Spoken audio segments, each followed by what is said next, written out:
আবাস যোজনায় আবেদনের জন্য আর ছোটাছুটি নয়, এখন চাইলে বাড়ি বসেই আবেদন করা যাবে।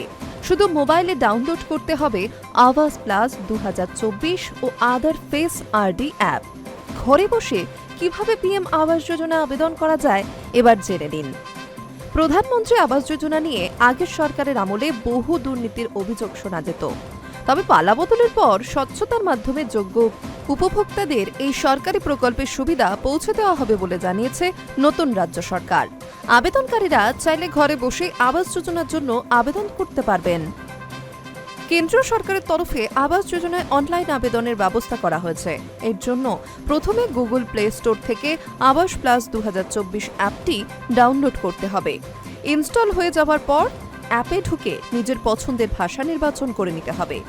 এরপর সব অনলাইন সার্ভিসের জন্য কিছু অনুমতি চাওয়া হবে, সেগুলিও দিতে হবে। পরবর্তী ধাপে আবেদনকারীর আধার নম্বর চাওয়া হবে, তবে তার আগে মোবাইলে আধার ফেস আরডি অ্যাপটি ডাউনলোড করতে হবে। আবেদনকারীর আধার কার্ডে দেওয়া ছবির সঙ্গে যাচাইয়ের জন্য এই অ্যাপ দরকার হয়। এরপর যথাযথ তথ্য দিয়ে অনলাইনে আবেদন করতে হবে। আবাস প্লাস 2024 অ্যাপের মাধ্যমে আবেদনের পর স্থানীয় পঞ্চায়েত অফিস থেকে ভেরিফিকেশন করা হবে।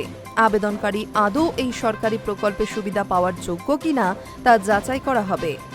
যোগ্য হলে আবেদন গ্রহণ করবে সংশ্লিষ্ট দপ্তর, না হলে বাতিল করে দেওয়া হবে। পিএম আবাস যোজনা আবেদনের জন্য আগামী 15 আগস্ট অবধি সময় রয়েছে। ইচ্ছুক আবেদনকারীদের এই সময়কালের মধ্যেই আবেদন করতে হবে। যারা অ্যাপের মাধ্যমে আবেদন গ্রহণ করতে আগ্রহী নন, তারা পঞ্চায়েত অফিসে গিয়েও আবেদন করতে পারেন। এদিকে সম্প্রতি আবাস যোজনা নিয়ে বড় ঘোষণা করেছেন মুখ্যমন্ত্রী শুভেন্দু অধিকারী।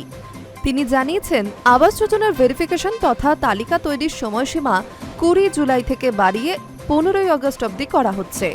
একই সঙ্গে বলেন, তালিকা তৈরির আগে এই প্রকল্পে 1 লক্ষ বাড়ির অনুমোদন দিয়েছে কেন্দ্রীয় সরকার। High news network.